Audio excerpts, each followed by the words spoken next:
मित्रांनो, सर्वात जास्त विद्यार्थ्यांची रिक्वेस्ट आलेली होती की डी फार्मचा जो नवीन सिलॅबस आहे, फार्मसी काउन्सिल ऑफ इंडिया अर्थात PCIचा जो डिप्लोमा इन फार्मसीचा न्यू सिलॅबस आहे त्याच्यावरती थोडंसं एक व्हिडिओ बनवा. तर या नवीन सिलॅबसवरती अभ्यासक्रमावरतीच आज आपण बोलणार आहोत. तर लक्षात घ्या, आपण या व्हिडिओमध्ये प्रत्येक सब्जेक्टबद्दल सविस्तर बोलणार नाही, बट कोणत्या सब्जेक्टमध्ये काय शिकणार आहोत, जे काही गुणांची सिस्टीम आहे ती कशा पद्धतीनं असणार आहे आणि थोडंफार अभ्यास कशा पद्धतीनं करायचा या सगळ्या गोष्टीवर आपण चर्चा करणार आहोत. जसा वेळ मिळेल तसा प्रत्येक सब्जेक्टवरती एक एक व्हिडिओ बनवला जाईल. सध्या पूर्ण अभ्यासक्रम जो आहे तो आपण डिस्कस करणार आहोत. तर सुरुवात करूया. तर सुरुवातीला आपण बघणार आहोत की मार्किंगची स्कीम कशी असणार आहे. तर आता आपण बघूया की कशा पद्धतीने एक्झाम कंडक्ट केली जाईल. तर लक्षात घ्या, सेशनल एक्झाम अर्थात ही जी पूर्ण सिस्टीम असणार आहे ती कशी सुरुवातीला बघूया. ही पूर्ण जी सिस्टीम असणार आहे ती 80+20 अर्थात 80+20 असणार आहे. म्हणजे 80+20 म्हणजे 100 गुणांची एकूण स्कीम असणार आहे. तर पूर्ण मार्किंग सिस्टीम कशी असणार आहे हे आपण बघूया. तर लक्षात घ्या, 20 मार्क असणार आहेत जे इंटरनल असणार आहेत. इंटरनल अर्थात कॉलेजमध्ये एक सेशनल एक्झाम घेतली जाईल की जी 40 मार्काची असेल. तर ते 40 मार्क्स असणार आहेत, ते पुन्हा 20 मार्क्समध्ये कन्वर्ट केले जाणार आहेत, जे की 80+20साठी वापरले जाणार. आणि जे 80 मार्क्स आहेत ते तुमची फायनल बोर्ड एक्झाम जी असते त्याच्यासाठी 80 मार्क्स असणार आहेत. तर 80+20 100 मार्क्सचे होणार आहेत. सेशनल जी 40 मार्क्सची होईल त्याला 20मध्ये कन्वर्ट केलं जाईल. तर जी सेशनल एक्झाम असणार आहे त्यामध्ये long answer, short answer, very short answer असा पॅटर्न राहणार आहे. आणि सेम पॅटर्न 80 मार्क्ससाठी असणार आहे, फक्त नंबर ऑफ क्वेश्चन व्हॅरी होत आहेत फायनल एक्झामसाठी. सेम जी मेथड आहे ती प्रॅक्टिकलसाठी अप्लाय केली जाणार. 80 मार्क्सची फायनल प्रॅक्टिकल आणि सेशनल जी इंटरनल असेसमेंट असणार आहेत त्याच्यासाठी 20 मार्क्स असणार आहेत. आणि 80+20 100. तर दोन्हीसाठी प्रॅक्टिकल आणि थेअरी दोन्हीसाठी 80+20 अशी स्कीम राहणार आहे. त्यानंतर प्रॅक्टिकलसाठी पण सेमच पद्धतीनं एक्झाम होईल, पण सेशनल एक्झाम असणार आहे ती 20 मार्क्सचीच होईल. आणि फायनल जी एक्झाम असणार आहे तुमची ती 80. तर 80+20 अशी टोटल एकूण 100 मार्क्सची हे पेपर प्रॅक्टिकलचे पण असतील. तर थोडक्यात यामध्ये काही कन्सेप्ट नवीन असतात विद्यार्थ्यांसाठी. सिनॉप्सिसमध्ये काही तुम्हाला क्वेश्चन दिलेले जातात ज्याचे आन्सर तुम्हाला लिहायचे असतात. एक्सपेरिमेंटमध्ये तुम्हाला एक्सपेरिमेंट परफॉर्म करायचा असतो, मग त्यामध्ये तुम्ही एक्सपेरिमेंट कसा परफॉर्म केला यामध्ये वेगवेगळ्या गोष्टींना प्रिन्सिपल असेल, थेअरी असेल, त्यानंतर तुम्ही कशा पद्धतीनं प्रोडक्ट बनवलं ते कसं आहे या सगळ्या गोष्टींवर ते उरलेले मार्क्स असतात. म्हणजे ते 50 मार्क पुन्हा डिवाईड केलेले आहेत एक्सपेरिमेंटचे. त्यानंतर वायवा ओस अर्थात ज्या पद्धतीनं तुमची तोंडी परीक्षा असते त्याच पद्धतीने तुम्हाला काही क्वेश्चन विचारले जातात त्याचे मार्क्स. आणि प्रॅक्टिकल रेकॉर्डचे 10 मार्क्स. तर आता आपण सुरुवात करूया एक एक सब्जेक्ट कसा आणि कोणत्या सब्जेक्टमध्ये काय शिकायचं आहे. तर सब्जेक्ट कसे असणार आहेत, तुम्हाला पार्ट 1मध्ये एकूण 5 सब्जेक्ट्स असणार आहेत आणि प्रत्येक सब्जेक्टला थेअरी प्रॅक्टिकल म्हणजे एकूण झाले 10 सब्जेक्ट.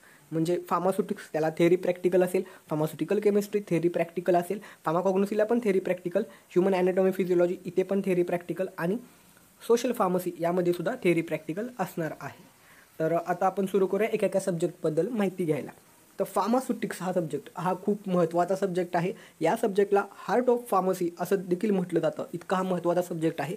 या सब्जेक्टमध्ये तुम्हाला काय शिकायचं असतं, तर सुरुवातीला या सब्जेक्टमध्ये यांनी फार्मसी प्रोफेशनची जी हिस्ट्री आहे, इंडियामध्ये फार्मसी प्रोफेशन कसं सुरू झालं, एज्युकेशन सिस्टीम कशी आहे, इंडस्ट्री या सगळ्या गोष्टींबद्दल थोडक्यात माहिती दिलेली आहे. फार्मसी ॲज अ करिअर याबद्दल पण. आणि नंतर IP Indian pharmacopoeia, British pharmacopoeia हे जे वेगवेगळे फार्माकोपिया ज्यामध्ये औषधांबद्दल माहिती दिलेली असते. तर प्रत्येक कंट्रीचा आपला एक फार्माकोपिया असतो. तर याबद्दल या ठिकाणी माहिती सुरुवातीला घ्यायची. आता थोडक्यात जर सांगायचं झालं तर फार्मास्युटिक्स हा सब्जेक्ट काय आहे मी माझ्या शब्दात थोडक्यात सांगतो. फार्मास्युटिक्स हा असा सब्जेक्ट आहे ज्यामध्ये जे वेगवेगळे डोसेज फॉर्म असतात, फार्मास्युटिकल डोसेज फॉर्म म्हणजे टॅबलेट असेल, कॅप्सूल असेल, सोल्युशन, सस्पेन्शन, औषधाचे जे वेगवेगळे डोसेज फॉर्म आहेत, प्रकार आहेत. तर हे डोसेज फॉर्म कशा पद्धतीनं बनवले जातात, ते बनवत असताना वेगवेगळ्या कुठल्या प्रोसेस वापरल्या जातात, कुठल्या स्टेप्स असतात मध्ये त्याच्या. तर कुठले युनिट ऑपरेशन म्हणजे कुठले समजा टॅबलेट बनवतोय तर तिथं ग्रॅन्युलेशन आलं, कंप्रेशन आलं, अशा वेगवेगळ्या ज्या स्टेप्स आहेत. आता तुम्हाला लक्षात येणार नाहीत, ह्या सगळे शब्द तुमच्यासाठी नवीन असतील, बट हे जे डोसेज फॉर्म आहेत, टॅबलेट गोळ्या असतील, औषध असेल, सोल्युशन, सस्पेन्शन हे जे पातळ स्वरूपात औषध असतं हे औषध असेल, तर हे जे वेगवेगळे डोसेज फॉर्म आहेत ते बनवायचे कसे, त्यामध्ये वेगवेगळ्या प्रोसेस कुठल्या येतात, या सगळ्या गोष्टीची माहिती फार्मास्युटिक्समध्ये घ्यायची असते. यामध्ये वेगवेगळी माहिती दिलेली आहे. यानंतर हा जो फार्मास्युटिक्सचाच प्रॅक्टिकल पार्ट आहे. यामध्ये तुम्हाला लॅब स्केलवरती हे जे वेगवेगळे डोसेज फॉर्म आहेत ते बनवायचे आहेत. लॅब स्केल कॉलेजच्या लॅबमध्ये बनवायचे आहेत. यानंतरचा पुढचा सब्जेक्ट असणार आहे तो म्हणजे फार्मास्युटिकल केमिस्ट्री. अर्थात आता फार्मास्युटिकल केमिस्ट्री इथं पूर्ण सविस्तर ज्यावेळेस तुम्ही सिलेबस वाचाल तुम्हाला लक्षात येईल. पण थोडक्यात सांगायचं झालं तर यामध्ये फार्मास्युटिकल केमिस्ट्रीमध्ये तुम्हाला वेगवेगळे ॲनालिटिकल मेथड आहेत.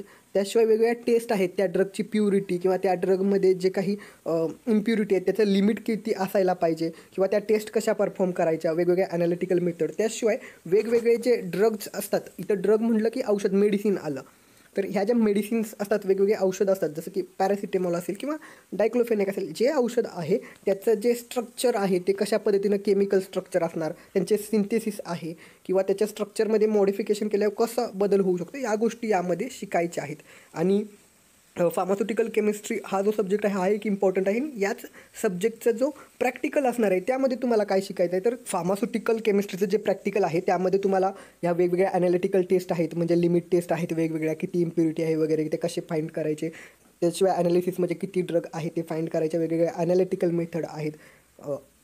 रेडॉक्स टायट्रेशन असेल किंवा वेगवेगळ्या टायट्रेशनच्या मेथड आहेत. तुम्ही टायट्रेशन केलं असेल 12वीला असताना केमिस्ट्रीमध्ये, तर तशा पद्धतीनं या ठिकाणी तुम्हाला परफॉर्म करायचे टेस्ट. त्याशिवाय काही मेडिसिन आहेत जसं की ॲस्पिरिन असेल किंवा वेगवेगळे ड्रगचे आहेत. ड्रग म्हटलं की तर मेडिसिन असा अर्थ घ्या, त्याला ड्रग्ज देखील असं बोललं जातं. तर ते वेगवेगळे ड्रग्ज आहेत, लाईक ॲस्पिरिन आहे किंवा जे काही दिलेले आहे तिथे ड्रग, तर ते सिंथेसिस कसे करायचे, त्यांच्यामधली इम्प्युरिटी कशी फाईंड करायची, तर या सगळ्या गोष्टी प्रॅक्टिकलमध्ये असणार आहेत.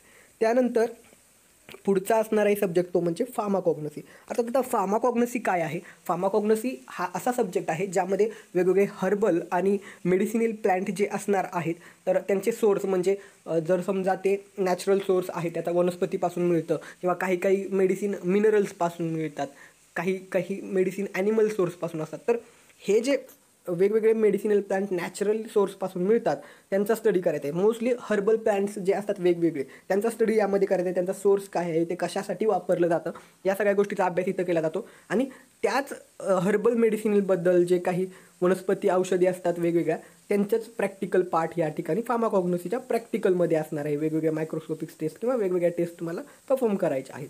यानंतर पुढचा सब्जेक्ट आहे, खूप महत्त्वाचा सब्जेक्ट आहे, ह्युमन ॲनाटॉमी अँड फिजिओलॉजी. अर्थात यामध्ये आपलं मानवी शरीर जे असतं, ह्युमन ॲनाटॉमी, बॉडीचं जे स्ट्रक्चर पूर्ण आहे आणि ते कशा पद्धतीनं काम करतं, बॉडीमधल्या वेगवेगळ्या ऑर्गन सिस्टीम आहेत, वेगवेगळ्या ज्या सिस्टीम आहेत, एक्झाम्पल कार्डिओवॅस्क्युलर सिस्टीम. अर्थात यामध्ये आपलं जे हार्टची सिस्टीम आहे पंपिंगची, ते कशा पद्धतीनं बॉडीमध्ये काम करते त्यामध्ये त्याचा अभ्यास तुम्हाला करायचा आहे. किंवा समजा रेस्पायरेटरी सिस्टीम असेल, लंग्ज वगैरे त्यामध्ये येतात. ह्या ज्या वेगवेगळ्या बॉडीच्या सिस्टीम आहेत, lymphatic system, respiratory system, cardiovascular system, digestive system, skeletal system, अर्थात पूर्ण बोन्स वगैरे जे आहेत ते, नर्वस सिस्टीम, सेंट्रल नर्वस सिस्टीमचा पार्ट आहे. या सगळ्या सिस्टीम आहेत. आता ह्या ज्या वेगवेगळ्या सिस्टीम, कार्डिओवॅस्क्युलर हार्टशी रिलेटेड आहे, रेस्पायरेटरी सिस्टीममध्ये लंग्स वगैरे हा पार्ट आला, डायजेस्टिव्ह सिस्टीममध्ये पूर्ण आपला GI tract, gastrointestinal tract हा सगळा पार्ट आला, स्केल सिस्टीम आली ज्यामध्ये ब्रेन आणि स्पायनल कॉर्ड हा सगळा पार्ट आला. त्यानंतर सेन्स ऑर्गन जे आयज, इयर, स्किन, टंग हा सगळा पार्ट आला. युरिनरी सिस्टीममध्ये एक्सक्रिटरी सिस्टीमचा पार्ट आहे हा. तर ह्या सगळ्या वेगवेगळ्या ज्या बॉडीच्या सिस्टीम आहेत त्यांचा अभ्यास यामध्ये करायचा आहे. आणि याच्याच प्रॅक्टिकलमध्ये तुम्हाला ब्लडशी रिलेटेड वेगवेगळ्या टेस्ट आहेत, क्लॉटिंग टाईम असेल, त्याशिवाय आपल्या ब्लडमध्ये जे RBC असतं, रेड ब्लड कॉर्प्युस्कल, तर त्यांचे नंबर, WBCचे नंबर फाईंड करणं किती आहेत ते. तर असे वेगवेगळ्या प्रकारचे जे प्रॅक्टिकल आहेत ते तुम्हाला असणार आहेत. याच्यामध्ये वेगवेगळे आहेत, यामध्ये भरपूर प्रॅक्टिकल दिलेले आहेत. तर प्रत्येक सब्जेक्टचं जे ज्यावेळेस डिटेल डिस्कशन करू तेव्हा सविस्तर माहिती बघू. आता यानंतर पुढचा आहे सोशल फार्मसी. हा नव्यानं इन्क्लूड केलेला सब्जेक्ट आहे. यामध्ये तुम्हाला हेल्थ रिलेटेड सगळ्या गोष्टी स्टडी करायच्या आहेत. पब्लिकमध्ये हेल्थचं इम्पॉर्टन्स आहे, एक फार्मसिस्ट म्हणून तुमचा काय हेल्थमध्ये रोल असणार आहे.